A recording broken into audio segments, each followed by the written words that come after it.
Il est 19h sur CNews. Merci d'être avec nous pour Face à Philippe de Villiers. Cher Philippe, bonsoir. Bonsoir Elliot. Qu'est-ce qui se passe? Bonsoir Geoffroy. Oui. Pourquoi vous me pointez du doigt? Alors, pour une raison simple, c'est qu'en fait, je vais vous raconter une anecdote. Allez-y. Quand j'étais secrétaire d'État à la culture, j'ai eu la chance et l'honneur de décorer de l'ordre des arts et lettres un Américain, un Anglais plutôt, qui est venu, qui arrivait des États-Unis, de Hollywood, pour se faire décorer par la France. J'étais impressionné, c'est Sean Connery. Bah, écoutez, grande classe. Ouais. Et quand je suis entré dans le salon doré, magnifique, rue de Valois, je le vois arriver vers moi. Et en fait, il avait exactement votre costume. Non. Vous voulez dire que peut-être que mon avenir, ce sera James Bond? Pourquoi? Et il y a un autre film dans lequel on retrouve votre costume, c'est Al Pacino dans Le Parrain. Non, mais attendez, c'est deux compliments que vous me faites, ça me va très bien. Hein. Mais là, donc je donne la parole au Parrain. Écoutez, merci beaucoup, cher Philippe de Villiers. Il a été choisi avec amour, ce costume, si vous voyez ce que je veux dire, cher Philippe de Villiers. Je sais. Et les lunettes aussi. Et les lunettes aussi. Mais non, je n'ai plus la main sur. C'est bien, ça fait plus intellectuel. Ça. Écoutez, j'ai besoin d'artifice pour essayer de créer une forme d'intelligence. Philippe, j'ai le sourire parce que, et je le dis aux téléspectateurs, on va vivre un très beau moment ensemble. On dit souvent que cette émission, c'est une émission familiale. Et les auditeurs, les téléspectateurs de CNews et d'Europe 1 viennent nous voir en disant « mais on a l'impression d'une discussion au coin du feu entre membres d'une même famille ». Et je ne dis rien pour l'instant aux téléspectateurs, mais aux alentours de 19h45, on va vivre un moment formidable et familial. Revenons avant cela à l'élément historique de la semaine, puisque cette semaine a eu lieu la cérémonie de signature de l'accord entre l'Iran et les États-Unis. Juste après le déclenchement de la guerre, vous aviez, dans une prémonition habile, en citant Churchill, vous aviez dit « L'homme d'État qui cède la fièvre guerrière doit savoir qu'une fois le signal donné, il perd le contrôle de sa politique et des actes qui vont se dérouler sur le champ de bataille. » Et nous sommes désormais au jour d'après. On a vu cette scène à Versailles, on peut voir l'image de Donald Trump qui va signer cet accord. Je pense qu'on a pu le découvrir. Voilà, regardez, Donald Trump qui signe depuis le château de Versailles, alors que les négociations sont reportées. Elles devaient se tenir dès ce vendredi en Suisse. Et puis il y a une autre séquence, quelques heures plus tôt, en plein G7, Donald Trump arrive dans la pièce et il va rappeler avec humour peut-être une évidence. Écoutez.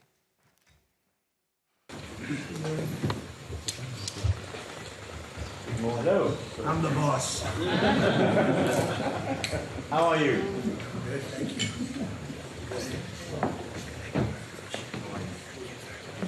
Geoffroy Lejeune. Cher Philippe, comment voyez-vous ce jour d'après et selon vous, qu'est-ce qui va changer dans les relations internationales? Bientôt, il ne pourra plus dire « I am the boss ». C'est ça qui va changer. Et taper sur l'épaule de l'anglais. Pourquoi? Parce que le monde dans lequel nous entrons n'a plus rien à voir cette fois-ci avec l'après-mur de Berlin. Fukuyama, le grand historien, la paix par le doux commerce, multilatéralisme, plus de frontières, plus de douanes, etc. La situation, la société internationale sera bientôt méconnaissable pour les raisons suivantes que je voudrais énumérer avec vous. Premièrement, nous allons vivre le crépuscule de la République impériale, pour reprendre le terme de Raymond Aron. La République impériale, c'est-à-dire l'Amérique. Récapitulons. Qu'est-ce qui vient de se passer depuis le 28 février? L'Amérique n'a atteint aucun de ses objectifs de guerre. Le régime change. Non, il n'y a pas eu de changement de régime. On est passé de l'islamo-militarisme au militaro-islamisme, entre les passedarans, gardiens de la Révolution et Et les mollahs, en échange, le même livre, c'est le Coran. Donc la République islamique, elle est là, elle n'a pas bougé. Deuxième objectif, c'était les fameux 440 kilos. Bon, ils se promènent, on ne sait pas où, mais en tout cas, pour l'instant, ils sont intacts. Et le troisième objectif de guerre, c'était d'entendre le peuple iranien, provoquer la révolte du peuple iranien, comme au printemps dernier. Bon, il ne s'est rien passé. Ensuite, il y a un changement majeur pour les Américains au Moyen-Orient. C'est qu'en fait, les pétromonarchies, qui avaient fondé leur sécurité sur une sorte d'échange pétrole contre sécurité avec l'Amérique,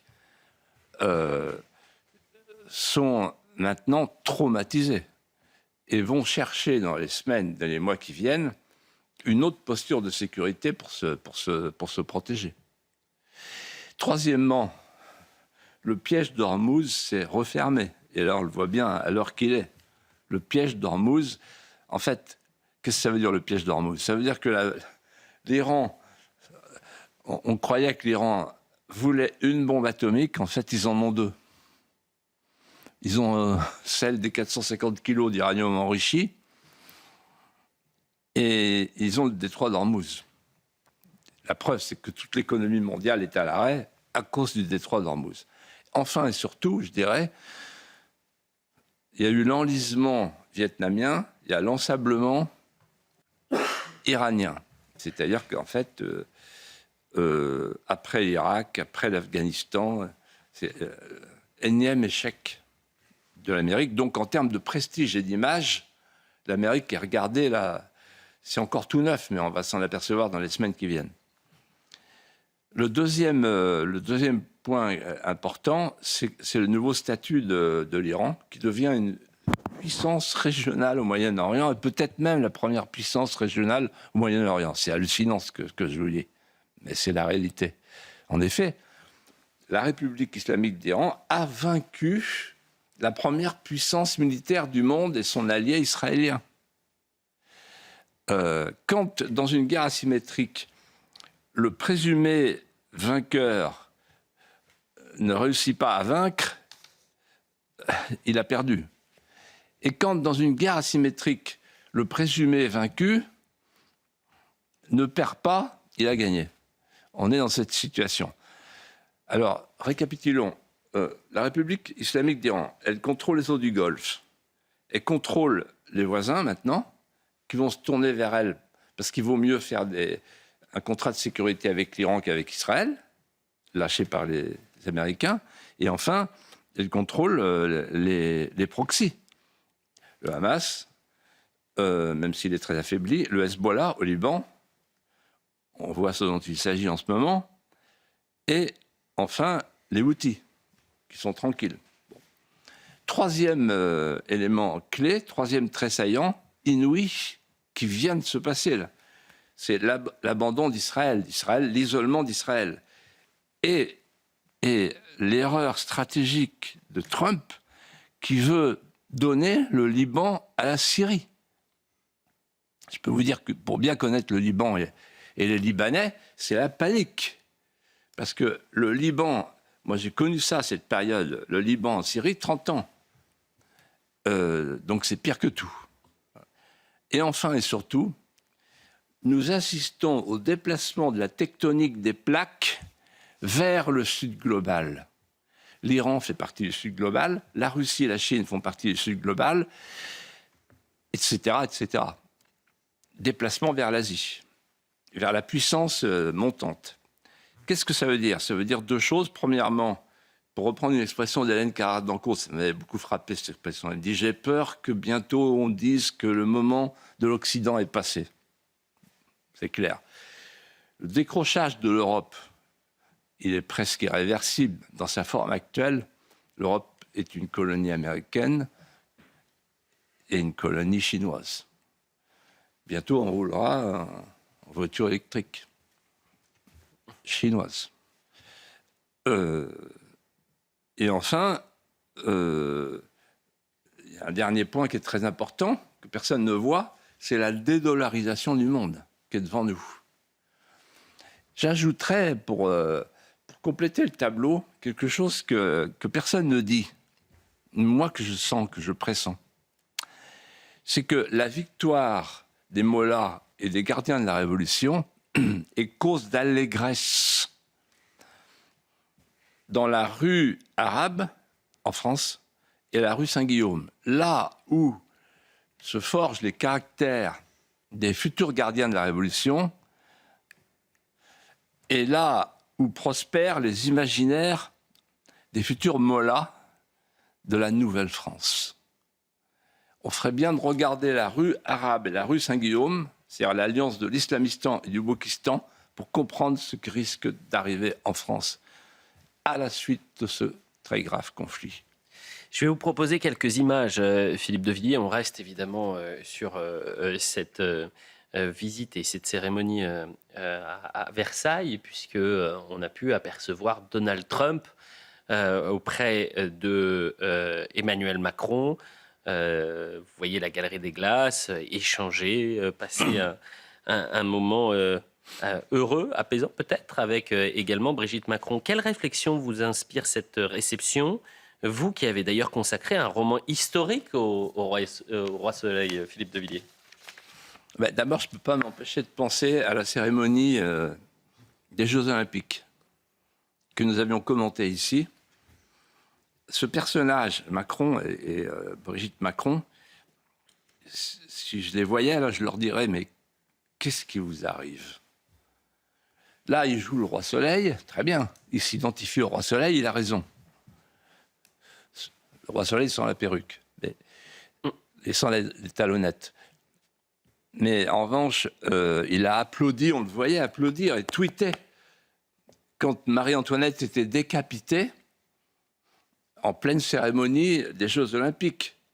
Et de la même manière, on le voit qui fait un sermon dans Notre-Dame de Paris et quelques mois après, il va devant la Grande Loge de France, 5 mai 2025, pour promettre l'euthanasie.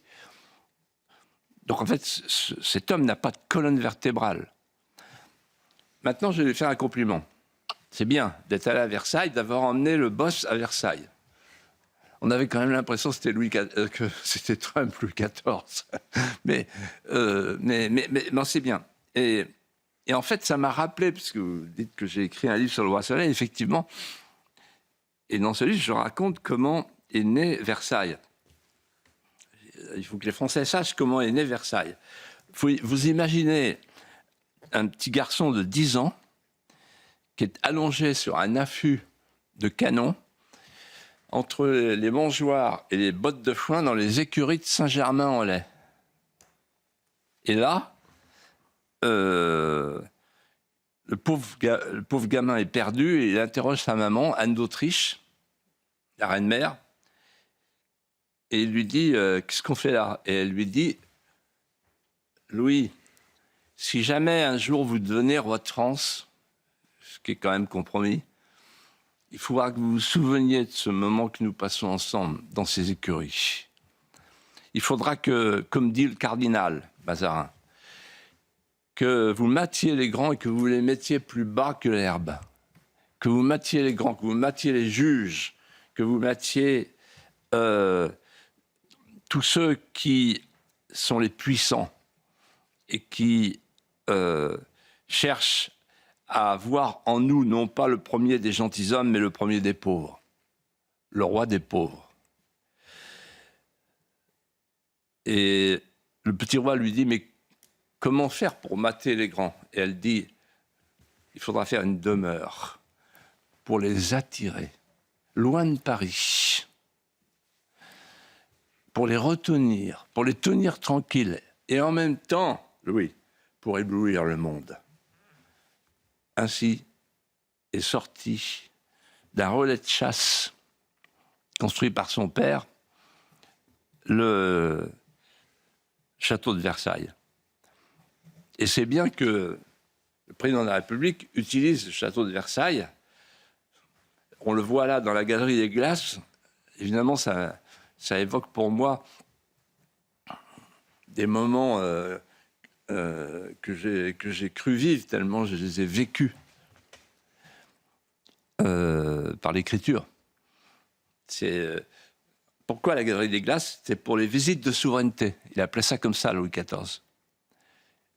Et il a reçu successivement le doge de Gênes, l'ambassadeur du Siam, c'est pas rien, l'ambassadeur de Perse, l'ambassadeur de Chine, etc., etc. Et c'est là aussi que le roi Louis XVI, avec beaucoup d'intelligence et d'habileté, son ministre Vergennes ont décidé d'aider les insurgents. Le roi Louis XVI a reçu Franklin et il a décidé d'aider les insurgents pour se débarrasser de la tutelle de la perfide Albion. Et c'est quelque chose qui me touche personnellement, puisque vous savez qu'il y a un siècle est née une association qui s'appelle les Fils de la Révolution américaine. Cette association regroupe les descendants directs de ceux qui se sont battus aux côtés des Américains contre les Anglais. Moi, j'appartiens à une famille qui a 10 siècles de lutte contre l'Angleterre, depuis Hastings, 1066. Donc, je ne suis pas dépaysé. Et en fait, alors, il y a... dans cette association, il y a les descendants de Duchaffaut, les descendants de la Motte Piquet, les descendants de l'amiral de Grasse, l'amiral d'Estaing, le Rochambeau, Charette, évidemment, l'amiral de Buor, qui a révolutionné toute la tactique, avec Suffren, la tactique de la guerre en haute mer. Et un jour, j'ai reçu une lettre qui m'a surpris. Il dit, vous êtes désormais membre des Fils de la Révolution américaine, et à cause de votre ancêtre, qui était secrétaire d'État à la guerre, le maréchal de Ségur. Et donc, figurez-vous qu'ils viennent au Puy du Fou samedi pour commémorer, en présence de beaucoup d'autorités françaises, ils viennent pour commémorer le 100e anniversaire de leur naissance. Voilà. Et donc, vous voyez, souvent on m'accuse d'être pro-russe. Ah ben là, peut-être que là, c'est... Et là, tout à coup, on va m'accuser avec ce que je viens de vous révéler. On est à 2 doigts de l'ingérence. D'être pro-américain. Oui. Et voilà, et ben non, moi je pense qu'il faut rassembler les deux. Il faut toutes les grandes puissances. Et peut-être qu'un jour j'aurai une décoration chinoise.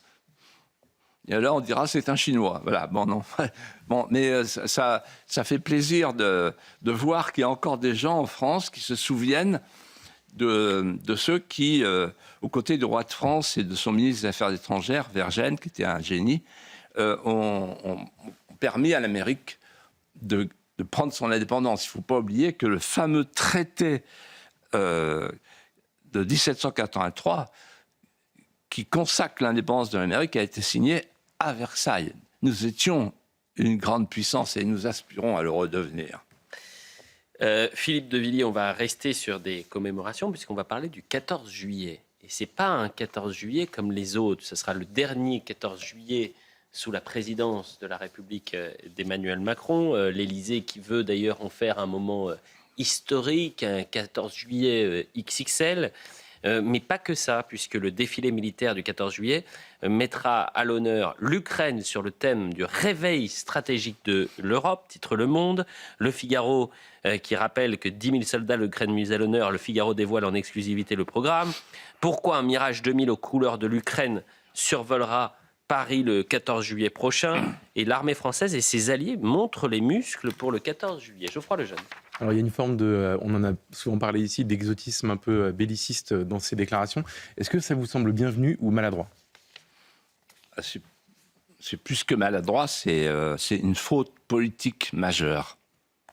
Et je vais vous expliquer pourquoi. Et je voudrais que les téléspectateurs et les auditeurs d'Europe 1 m'écoutent avec attention. Il y a la fête nationale le 14 juillet. C'est la fête de l'armée française. C'est le moment où défilent nos soldats. Et bien sûr, nos pompiers, nos infirmières, etc., les grandes écoles, les polytechniques, tout ça. Et là, on substitue à cette fête nationale une fête euro-ukrainienne en transformant les Champs-Élysées en champ de bataille allégorique et en faisant défiler, je cite van der Leyen, écoutez-moi bien, l'armée européenne, ça y est, on y est. C'est-à-dire qu'en fait, on dit à l'armée française, vous restez dans vos bunkers, on fait défiler l'armée européenne. Donc il y aura les 37 pays de la coalition prêts à aller en Ukraine. Il y aura le ciel ukrainien, vient de le dire. Il y aura des munitions sur les avions pour impressionner le public sikh.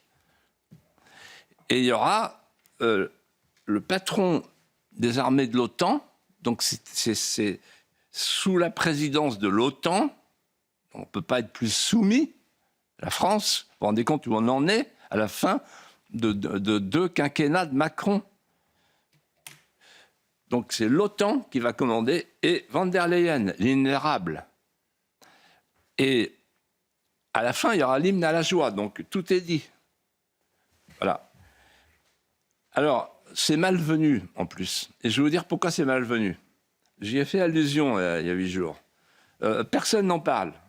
Personne ne dit ce que je vais vous dire maintenant.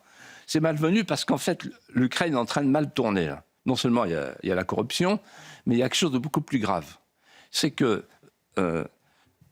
Zelensky, le 27 mai dernier, a participé à une cérémonie solennelle de la réinhumation de Andrei Melnik, qui est une figure nationaliste bien connue en Ukraine, qui a collaboré avec les nazis, qui s'en est vanté, et qui a participé à la Shoah. C'est si vrai que vous pouvez aller sur Internet, vous verrez, il y a un tweet de la Shoah, un message de la Shoah, un communiqué de la Shoah qui dénonce cette cérémonie. Mais ça va plus loin. Il a désigné du nom d'une ancienne organisation pro-nazie, Zelensky, une unité militaire prestigieuse de l'Ukraine. Et si vous allez à l'Institut de la mémoire vivante de l'Ukraine, aujourd'hui, vous voyez des figures nationalistes qui ont collaboré avec les nazis. Donc, cette petite touche nazie qui va arriver sur les Champs-Élysées, ça ne me dit rien qui vaille. Parce que l'armée française, c'est la résistance au nazisme. Si la France existe encore, c'est qu'elle a résisté au nazisme. Donc tous ces collaborateurs du nazi, et qui sont en plus des corrompus, moi je ne veux pas les voir à Paris. Mais ça va plus loin. C'est beaucoup plus grave que ça. Et là, j'interpelle toute la classe politique. Parce que on nous annonce que ça y est, l'Ukraine va rentrer dans l'Union européenne. Or, si l'Ukraine rentre dans l'Union européenne, je vais dire quelque chose qui n'a jamais été dit. Il va falloir appliquer l'article 42, paragraphe 7 du traité de Lisbonne, qui, c'est une sorte d'article 5 de l'OTAN appliqué à l'Europe, c'est-à-dire qui oblige toutes les nations européennes à se mobiliser en cas de guerre. Quand un des membres de l'Union européenne est en guerre. Donc ça veut dire que là, on va passer à la belligérance dès que l'Union européenne aura accueilli l'Ukraine, à cause de cet article 42.7. On sera obligé d'aller faire la guerre en Ukraine. Et les Russes pourront nous considérer comme co-belligérants. Deuxièmement, ce que vous ne savez pas l'argent qui est dépensé. D'ailleurs, personne ne nous dit, et il n'y a aucune question là-dessus. On est à 17 milliards, mais ça va continuer. Pendant que l'infirmière libérale ne peut pas remplir son réservoir d'essence, pendant que nos paysans crèvent parce qu'ils ne peuvent pas alimenter leurs tracteurs, ils ne peuvent pas utiliser leurs tracteurs, etc. Et tant de Français qui se plaignent de la stagflation et d'être pris à la gorge à partir du 15 du mois, pendant ce temps-là, 17 milliards à l'Ukraine et ça continue. Il faudra un jour faire l'addition. Et enfin et surtout, et je termine par là, qu'est-ce que veut van der Leyen ? Elle veut, en fait, transférer la dernière compétence qu'elle n'a pas, la compétence défense, pour faire l'armée européenne et devenir un État. Parce que quand vous avez la compétence défense, vous êtes un État. Et qu'est-ce que veut Emmanuel Macron ? Il veut d'abord faire oublier que la menace existentielle qui concerne la France, c'est l'islamisme militant, c'est l'islamisme galopant. On le voit tous les jours. C'est pas la Russie. Et donc, qu'est-ce qu'on va faire en Ukraine? On ferait mieux d'utiliser nos forces de sécurité chez nous. Là, par exemple, on va déguster avec la fête de la musique, là, etc. Et il y a une autre raison cachée que je n'ose pas vous dire, mais à laquelle je pense. Et si vous insistez... Non, j'insiste pas forcément. Alors, puisque vous n'insistez pas, je vais vous le dire. C'est que il y a une chose qui me frappe beaucoup avec mon expérience. Pardonnez-moi. Parce que je connais la vie publique depuis le temps. Pourquoi à l'élection présidentielle, la date n'est pas fixée? À ce jour, la date n'est pas fixée. C'est très étrange. Et par moments, je me dis, est-ce que Macron, il n'est pas en train de jouer à la guerre pour pouvoir... ils ont parlé de ça avec Zelensky le jour à Évian, entre deux cures. Et il a dit à Zelensky, comment tu as fait pour te prolonger? Il dit, ben, j'ai fait la guerre.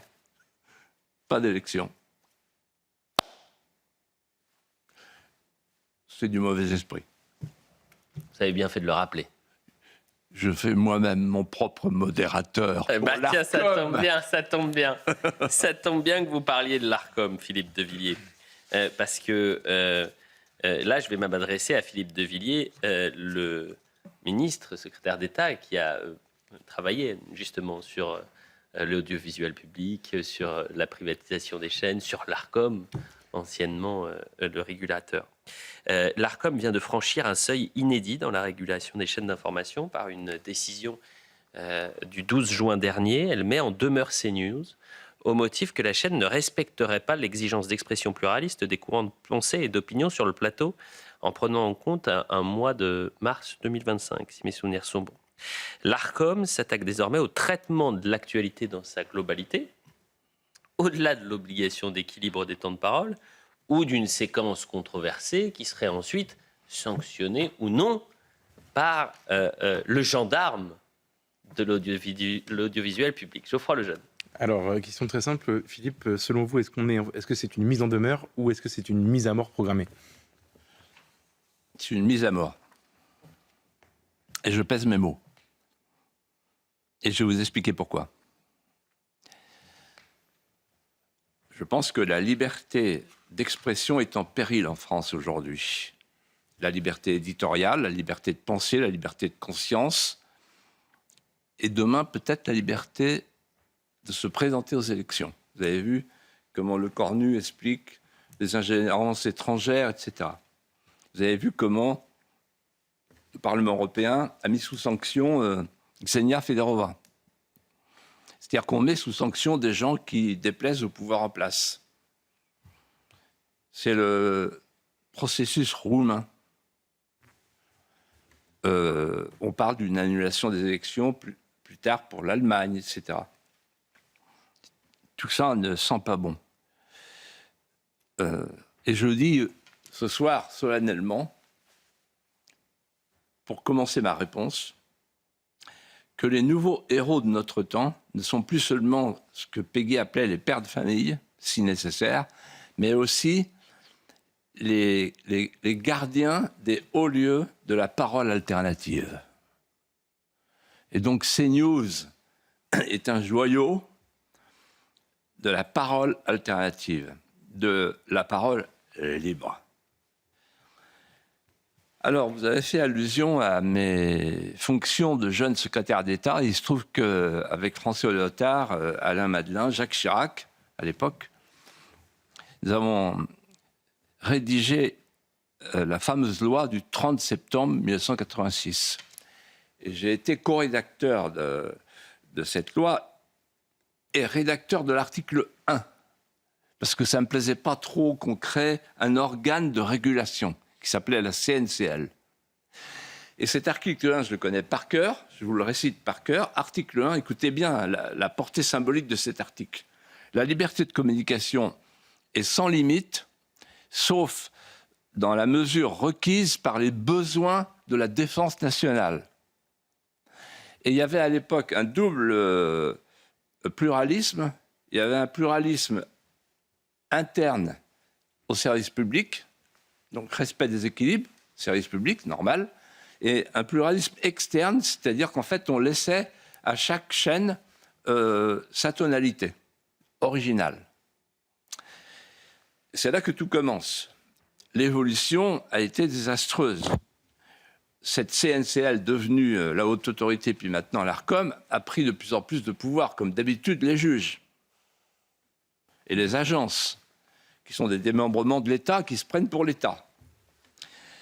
Et ce à quoi nous assistons, c'est en fait à un basculement orwellien vers le ministère de la vérité. Rien de moins. L'ARCOM, en fait, elle suit le Conseil d'État. L'ARCOM, elle était là pour réguler. Elle fait maintenant de la censure. C'était un organe de régulation. L'ARCOM est en train de devenir un organe de censure. J'y viens dans un instant. Quant au Conseil d'État, le Conseil d'État a été inventé pour veiller sur les excès de pouvoir, empêcher les excès de pouvoir, et pour veiller sur les atteintes à la liberté individuelle. En fait, le Conseil d'État incarne le dialogue avec Créon et avec Antigone. Avec Créon, la raison d'État, Créon qui fait valoir la raison d'État, et Antigone qui fait valoir le principe de la liberté d'enterrer son frère, donc les lois immémoriales. C'était ça le Conseil d'État. Aujourd'hui, c'est plus ça du tout le Conseil d'État. C'est un organe de censure. Au nom d'une idéologie du progressisme diversitaire qui veut la fin des nations. Ensuite, rentrons dans le fond du dossier et du sujet. L'ARCOM, jusqu'à présent, et de manière abusive, veillait à l'équilibre du temps de parole des personnalités politiques. Textuellement. Je le dis de manière abusive, pourquoi ? Parce que comment on qualifie en droit une personnalité politique ? Elle a une double caractéristique alternative. Soit elle est membre d'un parti politique, c'est facile à vérifier, soit elle a une fonction d'élu. Est-ce que vous imaginez que moi, après 6 mois de succès d'audience, l'ARCOM a écrit à Gérald Brice-Viré, patron de Canal+, pour lui dire, et à Maxime Saada, je ne sais pas qui a reçu la lettre, en tout cas un des deux, en disant non, c'est plus possible, Philippe de Villiers, personnalité politique. Il dit mais non, il n'est pas membre d'un parti depuis 15 ans, il n'est plus élu depuis 15 ans. Ah mais quand même, parce qu'il participe. Donc c'est la jurisprudence, évidemment, de l'impressionnisme juridique de l'ARCOM. Pendant ce temps-là, Cohn-Bendit, il n'est pas personnalité politique. Roselyne Bachelot, elle n'est pas personnalité politique. Donc, en fait, c'est de la bidouille. Voilà. Mais allons au fond des choses. Vous l'avez dit dans votre question. Maintenant, il ne s'agit plus de vérifier les équilibres et d'emmerder les chaînes, enfin, la chaîne, parce que les autres, ils sont tranquilles. Hein. France Inter, ils sont tranquilles. BFM, LCI, ils sont tranquilles. Bon, il n'y a pas de problème d'équilibre chez eux. Aucun problème. Bon, donc c'est un scandale, c'est une injustice, mais caractérisée. Mais ça va plus loin. C'est que maintenant, ce qu'ils disent à l'ARCOM, dans leur mise en demeure, c'est vous parlez trop de l'islamisme, de l'immigration, de l'insécurité, et d'une manière univoque. Vous parlez trop de la guerre en Ukraine, vous parlez trop, vous critiquez les magistrats, et la cerise sur le gâteau, vous critiquez de manière univoque la France insoumise. Et là, je me suis dit, qu'est-ce qu'ils veulent, en fait ? Ben, je vais vous dire ce qu'ils veulent. Ils veulent qu'à la rentrée, écoutez-moi bien, on invite sur le plateau tous les vendredis, s'il est disponible, pour m'affronter, pour qu'il y ait un équilibre sur le fond de la ligne éditoriale Bakayoko. À ce moment-là, s'il y a Bakayoko qui dira moi, je veux plus de la Marseillaise, ou faut laisser siffler la Marseillaise. Et je dis, ah, quand même, monsieur Bakayoko. Et là, l'ARCOM sera content. Bon, parce qu'on aura disparu, en fait. Pourquoi on aura disparu? Parce que quand un organe de presse perd sa ligne éditoriale pour faire plaisir aux agences comme l'ARCOM, qui sont des officines de la société de surveillance, c'est fini. Et donc, en fait, il faut savoir, pour tout comprendre, qui a porté plainte, qui a saisi l'ARCOM. C'est Reporters sans frontières. Hier soir, je regardais France 2, Caroline Roux, et après avoir interviewé dans un four extraordinaire, dans tous les sens du terme, ce qui faisait chaud, Macron, après, sur le plateau, il y avait qui pour commenter? Pierre Aski. Ça vous dit rien, Pierre Aski. Mais moi, je connais bien Pierre Aski. C'est un éditorialiste de France Inter et c'est le président de Reporters sans frontières. Suivez-moi. Bon. Et Reporters sans frontières, ils sont payés par Soros. Ils sont 675 000 € à les vérifier. Soros qui veut le contrôle du web. Soros, c'est le mondialiste qui veut la fin des nations, la fin de la famille, la fin de tout ce qui fait la civilisation occidentale. Voilà. Et l'ARCOM, c'est quoi? Je connais bien son patron. Je dirais simplement que c'est un militant. Allez voir son curriculum vitae. Il a été collaborateur de Fabius, quand même une référence, et il a été le directeur de cabinet d'Aurélie Filippetti, qui était quand même un morceau. Bon. Et donc, en fait, il fait son boulot. Voilà. Il fait son boulot, il est au service d'une officine, au service du pouvoir. J'imagine qu'il s'appelle avec Macron. Voilà. Et j'arrive à la question. Que veut le pouvoir? Et ma réponse est simple. Fermez CNews. Fermez CNews. Vous m'entendez? Vous, les téléspectateurs, vous, les auditeurs d'Europe 1. Moi, je ne suis pas un rigolo de kermesse. Quand je viens ici, c'est pour dire des choses. Ils veulent fermer CNews. Alors, debout. Dressez-vous. Levez-vous. Ils ne pourront pas fermer CNews. Sinon, ça va aller très très mal. Parce que c'est toute la France qui va se lever, au nom de la liberté d'expression. Toute la France qui se lèvera pour dire « Vous êtes en panique, mesdames, messieurs, de toutes les officines du pouvoir. Vous êtes en panique, monsieur Macron, avec vos amis de l'ARCOM. Vous êtes en panique, pourquoi?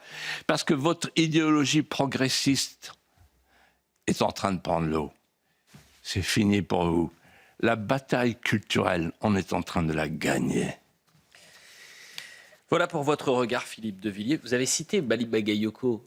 Oui. Moi, je serais ravi de le recevoir. Je lui ai proposé des dizaines de fois, même à l'antenne. Et je n'ai pas réussi à l'avoir. Si vous avez son numéro, vous me dites. Moi, je l'ai vu sur une image qui a été passée hier, avant-hier par Christine Kelly, ouais. Et commentée par Mathieu Bocoté. Et il danse avec Rima Hassan. Eh ben, écoutez. Et il a une agilité, une présence, un charisme. Voilà deux en fait, vous savez ce que je me disais? Mélenchon, méfie-toi. Ouais. Mais trois personnalités que vous venez de citer qui refusent de répondre à nos sollicitations. Oui, mais je veux dire, Mélenchon, il ne sait pas. Mais Bakayoko, là, tel que je le vois, tel que je le sens, croyez-moi, vous m'en reparlerez. C'est le prochain. Autre sujet à présent, je voudrais qu'on parle d'Éric Tegner. Il nous reste peu de temps, Philippe de Villiers, avant la surprise du début d'émission. Le fondateur et directeur du média, je vais vous lire, c'est ce que je vais faire pour la première fois, je ne vais pas écrire, je vais vous lire une partie de la dépêche de l'AFP. Vous allez me dire si c'est média de confiance. Le fondateur et directeur du média identitaire Frontières, Éric Tegner, a été jeudi condamné par le tribunal correctionnel de Bobigny à 6 mois de prison avec sursis pour avoir divulgué les données d'avocats spécialisés en droit migratoire. Deuxième paragraphe. Également condamné à 10 000 € d'amende et droit à verser à titre de préjudice moral 2 000 € à chacun des 10 avocats plaignants, ainsi qu'un euro symbolique au barreau et aux organisations professionnelles d'avocats qui se sont constituées partie civile. Éric Tegner a répondu à cette condamnation en première instance. Il a fait appel, il est donc présumé innocent. Vient d'être condamné à 6 mois de prison avec sursis. 6 mois de prison avec une sursis. C'est une totale dinguerie. Donc en gros, on est dans un pays où il y a des pédocriminels du périscolaire qui prennent moins d'1 an de prison avec sursis, mais dans lequel il y a des journalistes comme moi qui sont condamnés pour une enquête sur les fondements, je vais vous raconter sur les fondements de la loi Samuel Paty. C'est une énorme dinguerie. À 6 mois de prison avec sursis et 10 000 € d'amende. Donc je vous explique. On a fait une grande enquête, vous savez, Frontières, il y a 1 an, sur le business de l'immigration. On a étudié plein de choses. On n'a pas été attaqué pour diffamation. On n'a pas été condamné pour diffamation. Et notamment dans cette enquête, eh bien, il y avait la question des avocats en droit des étrangers. Parce qu'à chaque fois que vous êtes en colère, que vous ne comprenez pas pourquoi il y a un clandestin sous OQTF, violeur, multirécidiviste qui n'est pas expulsé dans son pays, vous ne comprenez pas. Eh bien nous, on a fait une enquête pour comprendre ce qui se passait. Et un des maillons de la chaîne, pas le principal, pas l'unique, eh bien ce sont certains avocats en droit des étrangers. Mais ça, visiblement, il n'y a pas le droit d'en parler. Pourquoi souhaitiez-vous parler de l'affaire donc d'Éric Tegner? C'est stupéfiant. Alors, je vais essayer de dire les choses en termes simples. Ce que j'ai compris. En fait, Éric Tegner et son magazine Frontières, que je recommande, qui est remarquable, toute l'équipe est allée explorer une situation qui est tout à fait extraordinaire. C'est la situation des clandestins qui veulent se faire régulariser et qui font appel à des avocats dont c'est devenu la spécialité, qui ne veulent pas être connus du grand public, mais qui font leur beurre. En tout cas, ils touchent des sous pour défendre les clandestins, pour les faire régulariser. Bon. Là, qu'est-ce qui s'est passé? Donc, Frontières raconte cette manière de faire, de régulariser les clandestins, grâce à une utilisation du droit habile, mais redoutable et contraire à l'intérêt national. Contraire à l'intérêt national. Au lieu de renvoyer les clandestins chez eux, l'État donne de l'argent du contribuable, parce que c'est l'argent du contribuable, c'est l'aide juridictionnelle. L'aide juridictionnelle, c'est nous qui payons. Donc en fait, nous payons des avocats pour qu'ils défendent des clandestins pour les régulariser. Et ensuite, ils sont régularisés par les juges, évidemment, qui sont du côté des clandestins. Et là, ce que je veux ajouter, c'est que, en regardant le jugement, je suis tombé de ma chaise en voyant que Éric Tegner, il n'est pas condamné pour diffamation, il est condamné dans le cadre de la loi Samuel Paty. C'est-à-dire qu'en fait, le juge en question, qui s'appelle Youssef Bader, qui est très connu, puisque c'est quelqu'un qui est très élancé dans les questions qui touchent à l'immigration, etc. Il a en fait utilisé une loi, qui est la loi Samuel Paty, qui est faite contre les terroristes. Et donc, en fait, on a appliqué à Éric Tegner, qu'on vient d'entendre, la loi qu'on utilise contre les terroristes. C'est une honte. C'est une honte pour la justice française, c'est une honte pour les juges qui font n'importe quoi. En revanche, ce que je voudrais dire, c'est que moi, je suis fier d'être à CNews, avec des gens comme vous, et avec des gens comme Éric Tegner. Frontières, quelle belle émission. Éric Tegner, c'est un Breton qui a la tête dure et qui représente ce que j'ai fait dire un jour à Jacques Maupilier, le courage s'accomplit en lui comme la marche ou la respiration. C'est ce que je lui ai dit au téléphone en disant « Elliot souhaite qu'on parle de ce sujet, on en parlera et je te rendrai hommage. » Parce que des gens comme Éric Tegner, ce sont des Français structurés, mentalement, intellectuellement, qui aiment le pays plus que tout. Songez qu'il aime tellement sa Bretagne qu'il vient de créer une bière bretonne. C'est comme si on créait un cidre alsacien. Ben après tout, buvons. Allez, je bois, je trinque avec toi la bière bretonne d'Éric Tegner. Et on appelle « Tu gagneras » parce que quand même le bon sens est là. Et saluons Gauthier Lebret, 100% Frontières, qui est une émission qui est un carton absolu. Incroyable. Oui. Philippe de Villiers, chose promise, chose due. Et j'ai commencé cette émission en disant, souvent les téléspectateurs nous interpellent en disant si on aime cette émission, si on est au rendez-vous tous les vendredis, c'est qu'il y a une ambiance familiale sur ce plateau. Et donc on est allé encore plus loin.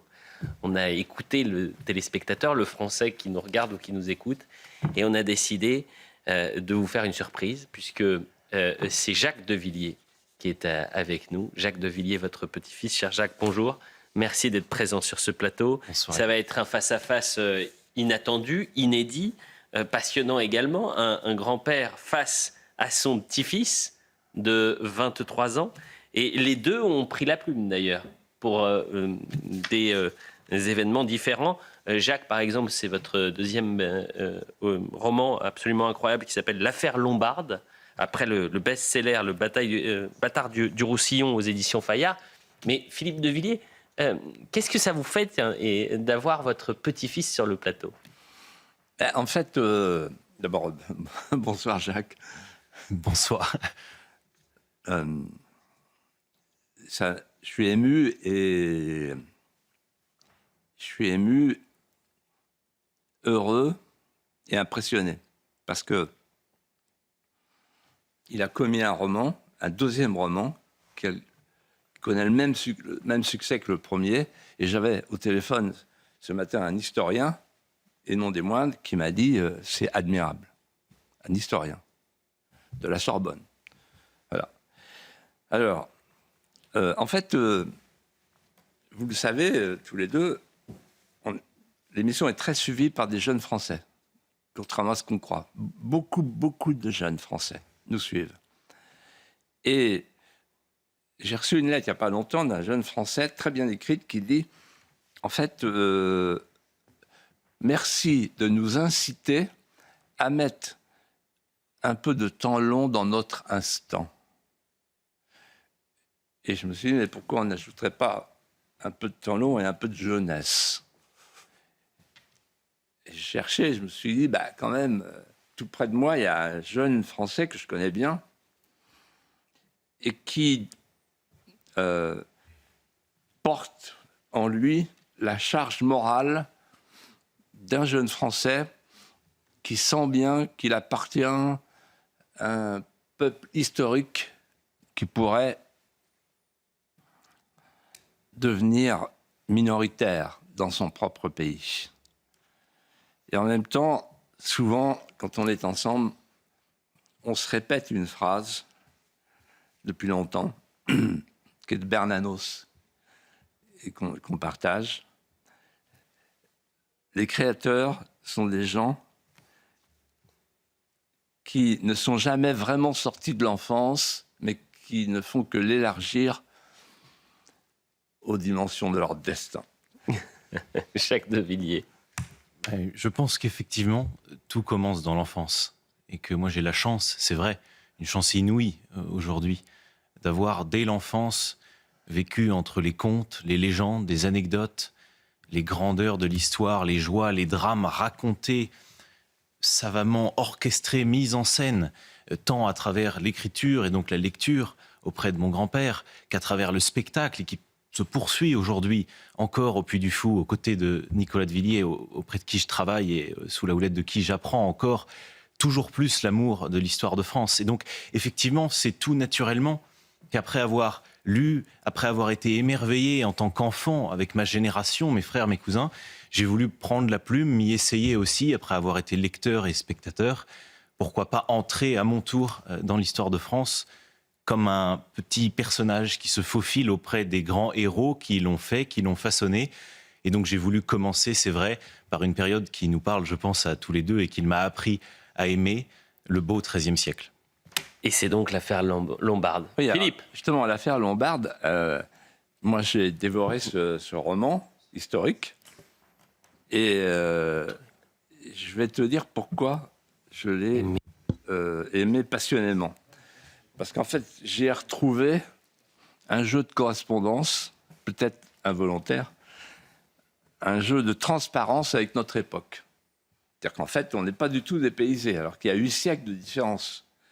Mais moi, j'ai retrouvé la fragilité de l'État, la solitude du monarque, l'appétit des grands, la corruption, les conseillers de l'ombre, les visiteurs du soir, l'impôt qui rentre mal, et l'accusation des ingérences étrangères, etc. Tout. Donc voilà. Mais tu l'as fait exprès ou pas?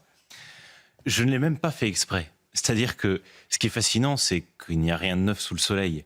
Et qu'en me plongeant d'abord dans le Bâtard du Roussillon, dans la grande histoire militaire de la France et maintenant dans l'affaire Lombarde, dans l'histoire politique de cette fin de XIIIe siècle, eh bien, je me suis aperçu qu'au fond, il y a peut-être une forme parfois d'arrogance de l'homme du XXIe siècle qui, parce que les progrès technologiques sont fulgurants, pense qu'au fond, tout passé est une forme de vieillerie et que du passé faisons table rase, car il n'a pas vraiment grand-chose à nous apprendre. Mais en réalité, au XIIIe siècle, évidemment, l'esthétique est différente, mais les problèmes politiques auxquels est confronté le jeune Philippe le Bel sont sensiblement les mêmes que ceux auxquels nous sommes confrontés aujourd'hui. Alors j'ai voulu dresser ce tableau, mais pour autant, il ne s'agissait pas, pour moi, de vouloir faire un constat déprimant, terrible et triste, morne, qui peut parfois ressembler à la réalité dans laquelle nous vivons. Au contraire, j'ai voulu montrer que ce jeune souverain de 20 ans, d'à peine 20 ans, eh bien, il a déjà une vision profonde et une vision stratégique, politique. Il va mettre en œuvre pour sortir la France, le royaume de France de l'époque,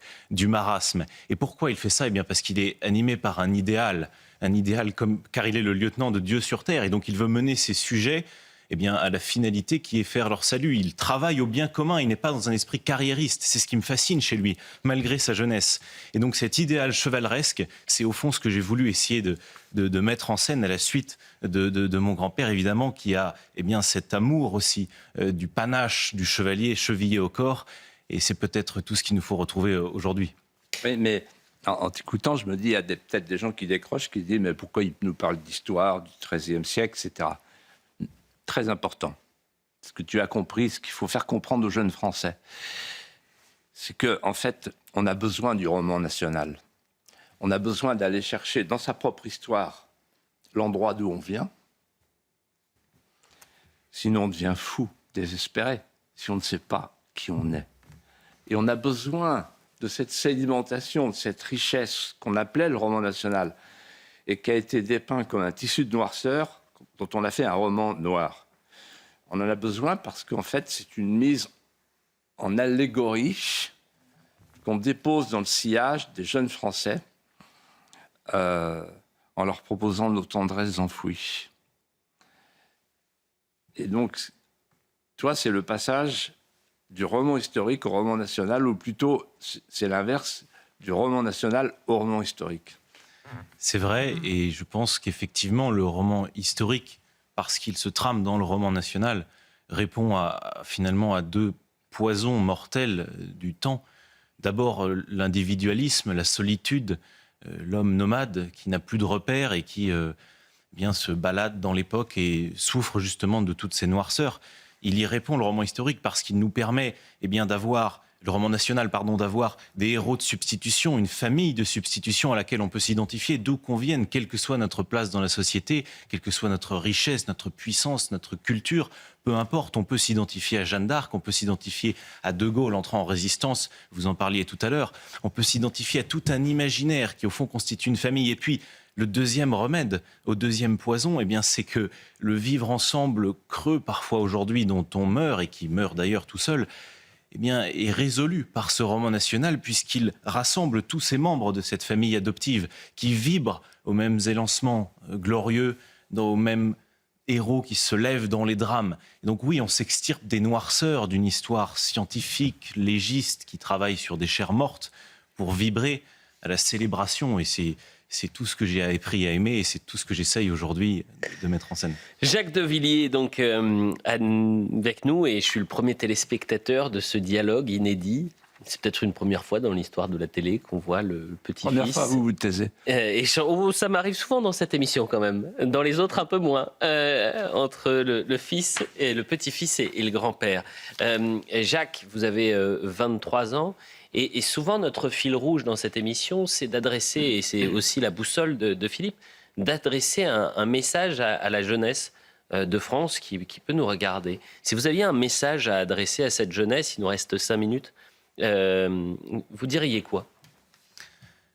Avec sa sagesse, mon grand-père, il répondrait mieux que moi. Mais je pense que quand je parle à des jeunes de ma génération, ce que je vois, c'est qu'ils cherchent dans le divertissement, par tous les moyens possibles, des figures tutélaires auxquelles ils peuvent se raccrocher, auxquelles on peut s'identifier et vers lesquelles on peut se projeter avec leur destin. Mais ces figures sont parfois désincarnées. Alors on pourrait se dire, cette situation est irréversible, l'histoire n'est plus enseignée, elle n'est plus apprise, car elle n'est plus aimée. Au fond, tout est perdu et la chute, la déréliction sera sans appel. Je pense l'inverse, parce qu'il y a un biais par lequel on peut revenir à cette histoire, à cet amour, à cette fierté. Et la jeunesse est la première à chercher ce biais, c'est le biais du beau. Dostoïevski disait « le beau sauvera le monde », et si le beau sauve le monde, alors en France, eh bien, nous sommes sauvés, puisque le beau affleure à chaque coin de France, derrière chaque colline, sous chaque voûte romane de chaque petite chapelle. Et donc je pense que je dirais à un jeune de ma génération, ouvrons l'œil, parce que le beau est partout. Il nous est offert depuis les plus grands héros jusqu'aux plus grandes architectures, depuis la plus petite chapelle jusqu'à la plus grande cathédrale. Il est visible partout, et pour peu qu'on y prête attention et qu'on fasse le premier pas vers cette beauté, eh bien, je pense qu'on peut remonter petit à petit jusqu'au cœur de notre vieux pays, qui est peut-être essoufflé, mais qui bat toujours. Et à ce moment-là, eh bien, notre génération pourra, elle aussi, être une génération de bâtisseurs des temps modernes, mais ancrés profondément dans le passé, non pas comme une vieillerie, mais comme, au contraire, quelque chose qui vit en nous comme un feu brûlant. Et vous, Philippe de Villiers, il nous reste 2 minutes. Le message que vous souhaiteriez adresser à la jeunesse de Jacques, à cette génération. Quand j'écoute Jacques, en fait, qu'est-ce qu'on ressent? Une espérance française. Et en fait, c'est le filigrane de l'émission. Tu as très bien dit ce que je pourrais dire. Simplement, on peut passer à l'aspect pratique à partir de ce que tu as dit. Tu as parlé de la recherche des beautés françaises. Et en fait, moi, je dirais ceci. Un jeune Français, je parle sous tout contrôle, voyagez. Profitez-en, vous êtes jeune. Mais pas n'importe comment. Voyagez d'abord au bout de la France pour aller chercher les raretés françaises, le trésor inépuisable de ces tendresses enfouies dont je parlais il y a un instant.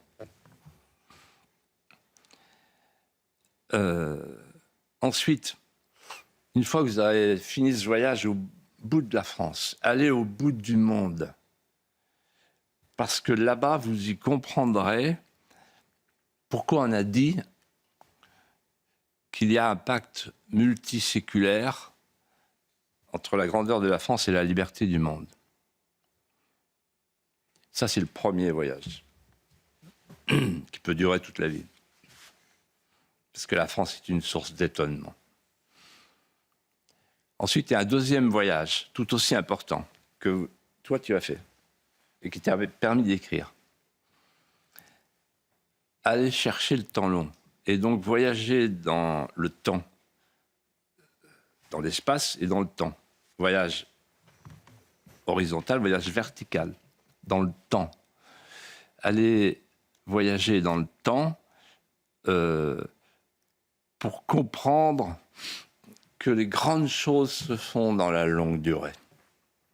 La sédimentation du temps long. Et pour comprendre aussi que nous ne sommes que les devanciers et les héritiers d'un monde où nous sommes de passage. Comme héritiers, comme devanciers. C'est un monde d'emprunt pour nous. Nous sommes des emprunteurs et des débiteurs.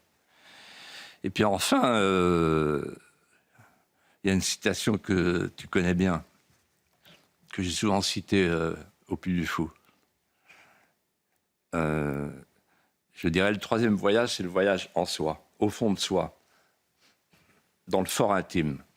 Allez chercher vos souvenirs. C'est la phrase de Rilke, Rainer Maria Rilke. Pour faire le premier mot d'un vers, il faut avoir des souvenirs.